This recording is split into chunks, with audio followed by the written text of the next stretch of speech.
Bonjour Monsieur Poligny, très heureuse d'être ici dans votre havre de paix. C'est magnifique, Bouddha heureux.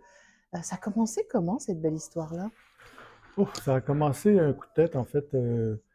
Avant ça, il faut dire, j'avais été en Asie en voyage, puis j'avais vu les produits que les artisans faisaient, en me disant que ce serait bien de les amener ici, de les vendre. Ce serait les meubles, décors. Et puis, puis ça a pris, disons, quand je faisais mon entraînement, l'idée m'est venue, puis je l'ai faite. Alors, j'ai tout mis en place. J'ai quitté mon travail, j'étais dans le milieu du cinéma. Et puis j'ai ramassé toutes mes économies, puis j'ai fait venir mon premier container, tout ça. Fait que ça a été le début. Vous étiez dans le cinéma avant, c'est Ouais. ça? Euh, Vous faisiez quoi en cinéma? J'étais technicien de décor. Ok. Donc on sort un petit peu de votre zone de confort, mais pas tout à fait, puisqu'il y a beaucoup de décors et beaucoup Ouais. d'objets. Ouais. En effet, ouais. On peut dire ça. Ici, c'était une salle de spectacle avant? Ouais, un cinéma. Un cinéma? Alors c'est incroyable, ça vous suit quand même le métier? C'est le hasard. Je suis résident dans Rosemont, puis le local était vide, disons. Le côté cinéma ça a été, je pense, 6 ans de sa vie ici. Ça a été construit pour un cinéma, mais ça a passé 6 ans de cinéma. Par la suite, c'est venu des magasins à rayons, des trucs comme ça par là. Et puis, en fait, c'est rare de trouver un local avec des plafonds de 15 pieds, là, mais Oui, c'est magnifique, puis c'est boisé. Racontez-moi vos voyages. Est-ce que ça a été avant le changement de carrière ou c'est ça qui a fait qu'il y avait un tournant? Vous avez voyagé, puis après vous avez dit, OK, j'arrête le cinéma. Comment ça s'est passé? Non, en fait, le voyage, je l'ai après mon DEP, je suis parti dans l'Ouest, puis le voyage a commencé là. J'ai fait comme bon voyageur à l'époque, on ramassait les fruits pour finir avec toutes sortes de métiers. J'ai traversé en Asie, puis j'ai fait le tour du monde en Australie, l'Afrique, l'Europe, l'Amérique centrale.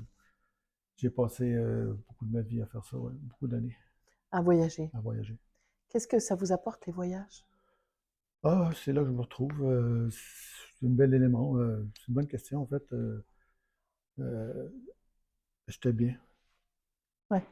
J'étais bien en voyage. Le côté spirituel, est-ce qu'il s'est développé? Est-ce qu'il a toujours été Disons, présent? je Est-ce que... l'ai été au début.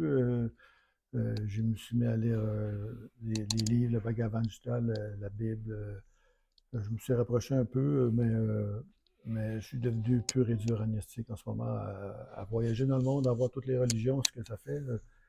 Je suis devenu agnostique, oui, Mhm. par la suite. Mais en même temps, agnostique, mais avec une spiritualité intérieure, j'imagine. Aller trouver des réponses. C'est d'être bien avec soi-même. Le but dans la vie, si on veut, c'est nous, on a l'occasion de le faire. Je regarde dans des pays où c'est la misère, où ils n'ont pas la chance d'évoluer, de faire une carrière et tout. On parle de millions de déplacés de toutes sortes, là. Ben oui, pour nous, on a la chance de suivre une carrière, d'aller à l'école et puis de faire en fait ce qu'on aime faire. Et en parlant de... Vous parlez d'un métier qui était cinéma, qui était complètement différent, puis Oui, être homme d'affaires, en quelque sorte, parce que oui. avoir une entreprise, c'est faire des affaires. Quel était le pas? Est-ce que ça a été difficile de faire ça? Côté entreprise, disons, dans mon cas, je suis allé là-dedans les yeux fermés. Je connaissais pas l'exportation, je connaissais pas tous les différents pays, c'est tout différent. Ça a été très dur au début, vraiment, là, tout apprendre ça sur le coup, là. C'est de la volonté il faut continuer, puis on essayait de satisfaire le goût de tout le monde. Et maintenant, les voyages, qu'est-ce que ça prend quoi dans votre vie comme place? Est-ce que vous Ben, voyagez autant ou est-ce que vous voyagez pour aller chercher des objets? Comment ça... c'est toujours, j'y vais toutes les années. Puis j'ai ma routine, je commence par Bali, Java, la Thaïlande et l'Inde. C'est une fois par année, je fais des achats et puis que j'entrepose dans des entrepôts. Et puis je les fais shipper par container, par mètre cube à différents pays, hein. Euh, C'est moi-même qui choisis. c'est ce que je me Ouais, c'est demandais. ça. C'est vous-même qui choisissez. Est-ce Ouais. qu'il y a quelque chose que vous allez chercher en particulier à transmettre dans ce que vous vendez ici? Qu'est-ce que vous voulez quand Ben, quelqu'un le rentre? travail par des artisans, ce que je suis fier, c'est que je vois j'ai énormément de photos sur les Facebook et le site où on voit les artisans travailler. J'ai une fierté de les représenter. Ils ont la chance de gagner leur vie humblement. Puis moi aussi, je vends les meubles, les décors à très bon prix. Puis je suis bien content pour eux parce que ça touche beaucoup de gens là-bas, hein. Il y a les artisans, mais il y a aussi la famille autour qui y travaille. Et puis un peu tout le monde, oui. Beaucoup de monde autour. On peut dire qu'il y en a combien de pays dans la boutique ici réunis? En domination, Bali, Thaïlande, Inde, et puis sinon, on a un peu d'Afrique, un peu d'Amérique du Sud, Amérique centrale. Et puis, on avait de l'encens du Moyen-Orient, mais là, on n'en a plus, mais on ne dit pas non à l'idée. Dans les tissus, les matières, est-ce que vous tenez, est-ce quelque chose de particulier, vous avez besoin de les toucher? Parce que vous avez dit que c'est vous qui choisissez. Ouais. Donc, c'est quoi vos critères de qualité? Euh, dans les tissus, en fait, il y a des prix pour chaque différent type de tissu. Alors, c'est euh, c'est facile disons, la soie, c'est facile à connaître la bonne qualité. Aussi, on ne s'y trompe pas avec le prix, là. Puis ce qui est des meubles, ben, j'achète des beaux produits qui se vendent, quoi. Mhm. En bois, beaucoup Ouais, de choses ouais, naturelles, ah énormément. oui, beaucoup, oui. Ouais. Le recyclage, le bois. Il y a beaucoup de bois recyclé, aussi des métaux. Mhm. Est-ce qu'on peut dire que c'est votre passion? Est-ce que c'est plus votre nouvelle passion, c'est-à-dire de vendre toutes ces C'est, richesses mondiales? disons, c'est un business qui n'est pas évident, hein. Faut faire sa place. Moi, ma force, c'était pas sur la vente, le marketing. Moi, je fais venir des bonnes années, 2 à 3 containers. C'est sûr que j'aurais aimé ça en venir beaucoup plus, une dizaine, mais les mettre en marché, c'était pas ma force. Mhm. Moi, je travaille un travailleur forcené.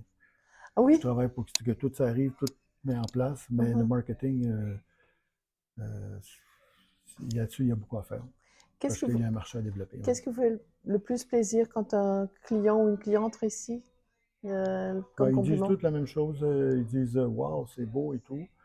Tu sais, il n'y a pas de mélamine, c'est tout fait par des artisans. Enfin, on le voit, puis c'est des beaux pièces de bois nobles, là. Mhm. C'est unique aussi. Ouais, Ok. ouais, Et qu'est-ce qui fait que depuis 15 ans, vous êtes toujours là, aussi passionné par toutes ces importations, exportations? Qu'est-ce qui fait que vous êtes mais disons, toujours... on a connu, tout allait bien jusqu'à temps que la COVID arrive. La COVID, ça a fait énormément de mal. Même moi, encore aujourd'hui, on est au mois d'octobre, puis je paye encore le 40 000 que j'ai emprunté. Tu sais, puis là, je pense à tous ceux, les petits commerçants comme nous, qui en ont souffert beaucoup, là, puis qui ont dû fermer par la suite. Mais puis, après la COVID, disons, le marché a changé. Les petites boutiques comme ça sur la rue, c'est peu aussi viable que ça l'était. Le monde achète beaucoup plus sur l'Internet. Même moi, des gens voient des photos, ils m'achètent par Internet. Je vends des meubles, des pièces uniques, des racines en l'envers avec plein de bouts de bois, puis ils sont prêts à les acheter sur photo. Tu sais, c'est des pièces uniques, on a besoin de voir, on tombe en amour avec, puis fait que Ouais, les gens, c'est sur le net. Ils voient une photo, ils l'achètent, puis c'est comme ça. parce que vous êtes un passionné. Je pense que vous êtes tombé en amour avec tout ce qu'il y a ici. C'est-à-dire que quand vous allez en voyage, les objets, vous les imaginez, vous les voyez, vous les trouvez beaux. Ben, en tant que commerçant, il y a des pièces, tu sais, on cherche la pièce qui se vend bien. Tu sais. La demande est comme, tu sais, des fois, trop de fouilletures, c'est pas bon. Meubles simples, c'est c'est des goûts. Tu sais, on achète ce qu'on pense qui se vend bien. Mhm. Un grand merci. Ouais, super. Merci.